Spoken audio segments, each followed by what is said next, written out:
themselves to have a very ordinary life. So what we offer is this very highly customizable experience that's very nicely catered towards someone that isn't looking to own a vehicle and is possibly a little scared to even drive the vehicle themselves. You know, that's a very big risk because people hear about motorcycle accidents, they're scared to do it, you know. So how can we incentivize them to get on their bikes? So what we offer is, we can give you a little quick technical demo, but we offer them, I keep calling it a highly customizable experience because it's both about the multi-sensory experience of riding a vehicle. We offer this chance for the user or the customer to take a ride, you know, just to get on a motorcycle with someone like Uber. The same concept model where you just look for someone in your area and you hop on. But we offer both a very nice route from point A to point B, a very cost-efficient route, but also at the same time, we offer a scenic, adventurous mode where you can just see the sights along your way. So whatever you're looking for, we have it, and that's what our app offers. So now for a technical demo, if you want to see the specifics. Okay, so I guess my colleague has really hyped up the application, so I'll just show you how it works. Apparently the user just opens up the application, he can log in. His name and password, authentication, and over here we kind of are using Eric Bachman from Silicon Valley, famous guy, and you can see your profile, you can see the parameters you've customized for yourself. Pretty much very similar. This is a person who is a thrill seeker, who is an adventurer, but never had a chance to get onto a bike, and now with this application he'll get a chance to do so. So essentially, let's say he wants to go from point A to point B, right? Let's go here. Yeah. So he can use the application to book a ride.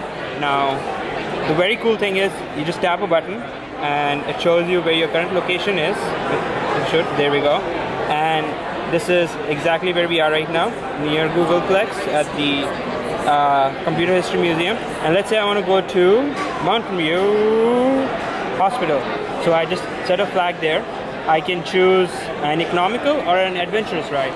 Let's say it's adventurous route is for some people who want to kind of take a detour, stay on the bike with their friend and actually explore the city a little more, right? So let's say we will go for an adventurous route. I can choose the different kind of bikers that are in the area. I can see their name, their description, and their interest. This guy's interested in cooking and gardening. This guy is biking and gaming. Hey, I'm interested in gaming, so I can choose him as so yeah, you get top 3 picks. So you can go for 3 bikers that you're interested in to get onto the bike with, and you call for a ride. Very simple. It's a very Uber-based concept, very convenient, and you just saw it. The number of clicks it took me to call for a bike. They are riders in the area currently. Exactly. Yes. Right. Now, so this is from the passenger standpoint who wants to get onto a bike and get a ride from point A to point B. From the rider standpoint, the application interface looks something like this.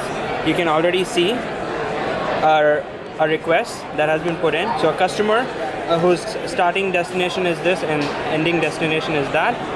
If you're in the area and you're like, hey, that sounds like a good route, I can drop him off. You can see the name of the customer or the passenger, his interest. So he's interested in startups, technology. If you're interested, you can say confirm ride, and the customer will get an SMS through Tulio that he has been confirmed, and a motorcyclist is on his way to pick him up. From this point, when he arrives, the motorcyclist can just tap a button. The customer gets another message saying that that your ride has arrived. You can just go downstairs or get out of the hotel and get on. And when the ride is complete, you can tap a button, and we have also integrated a payment transaction system in the application itself. So let's say that ride cost him $50. So if the customer wants, he can pay using his cell phone by just tapping on the credit card. So for instance, if Tian was the customer, you click on tap, and now it's waiting for you to tap the credit card. You tap the credit card on the back end of the phone, and the transaction's complete. Yeah. And you can see, yeah, it's pretty cool, eh? And you can see the list of transactions as a wow, costly development. Exactly.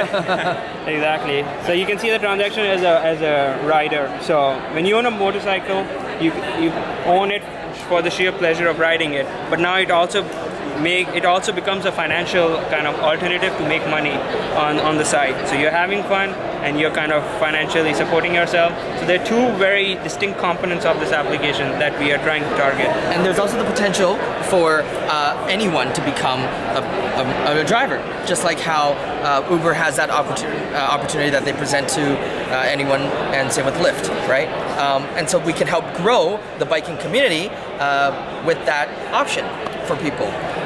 And similar to how Uber and Lyft have a pooling service like Uber Pool and Lyft Lime, we could have in the future something called, that I like to call BMW Posse. So because every bike you can only have one person behind it, right? So in the future, let's say I want to go to Burning Man with 9 of my friends. I want to go but I want to travel in style. So I'll be like, hey guys, you wanna get on the backs of a biker gang? Like, sure. So we'll book the BMW Posse. 10 bikers come, we get on the bikes, and boom, we go into Burning Man, and everyone's gonna be like, whoa, who the hell are these badass motherfuckers, right? Sorry for my language. It's okay, we're from Europe. Great, thank you. Yeah, and so we provide a very multifaceted solution to this whole issue with a lack of community in the biker community, and we thank you for your time. Yeah. Thanks so much. Do you have any questions? I guess. Yeah. So how do you match when you say I want an adventurous kind of trip or something? Is there any matching algorithm there happening in the background, or is it just? The difference between the adventurous and the economical mode. Yeah. So like what we had in the works was so basically from point A to point B, it would basically just take the radius around that kind of like line, and then it would just search like Yelp for like a very general kind of query. It would say basically like the the top scenic areas in that route, and then it would basically just like reroute to those locations. So for the rider to like pick up the customer, he would just know where to go to do his scenic route. So the rider doesn't choose, or whoever's driving the motorcycle doesn't choose what the scenic route is. It gets chosen for them. They're curated. Yes. Yeah, like they're curated again, but you could implement sort of like a location tracking to do like an actual receipt, so that the actual passenger would get that email sort of thing, and then make sure so there wasn't like discrepancy sort of thing. And then you can review the driver and stuff like that. Yeah, review it and stuff like that. Because you could have more of a rating system because it's a little bit more personal. So it's like more of like an interest based too as well. It's not just like just service, but it's also kind of like personality matching. Yeah, you could very easily integrate turn-by-turn directions for the driver. All we provide him is a very easy, minimal solution. Say he doesn't know the area that well. It's very possible. Of course, though, this is a one-on-one experience. This is a very social experience, and so you get that opportunity to chat up with him. And if he wants to show you a place and you're down, there's nothing stopping you. It's just you two, and that's what this whole app's about. It's connecting people. And the reason why we wanted to implement Yelp was because there was a whole component of data analysis behind it. So let's say you're from Europe, right? I'm sure you like a lot of bars, maybe. I don't know. Right? I'm assuming, right? Go on, assume. So let's say you hop on a ride over here and you want to check out the local pubs in the area. So using Yelp, let's say if we have picked up a specific characteristic of your profile, we can tell you your favorite bars in the nearest area, and then the biker can just take you, and you guys can be directed using the application. So it takes the entire process of actually making decisions out, because we already will start learning about what the user wants and the characteristic profile. But that's for the future. I mean, Yeah. it's a big component of the. Okay, thank you. Just closing statement. Okay, my expectations. As they say, it's not the destination that counts, but the journey. Thank you. Right.